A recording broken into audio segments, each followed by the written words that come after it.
जिला की हमारी एक ब्रांच में खवातीन के लिए सिलाई सेंटर कायम किया गया है। जिला की हमारी एक 5 जिले में जमात के डॉक्टर हैं जो फीस बर्दाश्त करने की हैसियत मरीजों की इलाज वाले इसके अलावा मच्छरदानी रजाइयाँ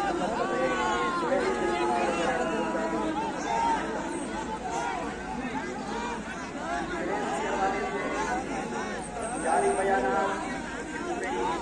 मेरे को पेश करा हूँ तो 1700 लोग और छाया बयाना 400 लोग